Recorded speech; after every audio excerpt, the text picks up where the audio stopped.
माननीय सदस्य डॉक्टर परिणय फुके। सभापती महोदय, नागपूर जिल्ह्यातील पार्श्वनी तालुक्यामध्ये उपजिल्हा रुग्णालयाची मागणी अनेक दिवसापासून प्रलंबित असणे, या तालुक्यामध्ये 112 पेक्षा जास्त लहान मोठी गावे येत असून पार्श्वनी येथे शासकीय कार्यालय सुद्धा असणे, मोठ्या प्रमाणात या सर्व गावातून गोरगरीब लोक उपचाराकरता येत असणे, परंतु उपजिल्हा रुग्णालयाचा दर्जा नसल्यामुळे ग्रामीण रुग्णालयामध्ये अपुऱ्या सोयी सुविधा असल्यामुळे येणाऱ्या जनतेचा हाल होणे, स्थानिक स्तरावर लहान मोठ्या शस्त्रक्रिया, सीझर, सीटी स्कॅन,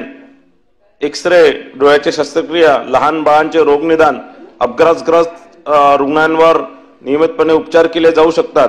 परंतु उपजिल्हा रुग्णालयाचा दर्जा जोपर्यंत मिळणार नाही तोपर्यंत अनेक लोक या उपचाराकरता वंचित राहत असणे, यावर शासनाने तत्काळ निर्णय घेऊन ग्रामीण रुग्णालयास उपजिल्हा रुग्णालयाचा दर्जा देणे याबाबत विशेष उल्लेख मी सभागृहात मांडत आहे। सन्माननीय सदस्य किशोर दराडे।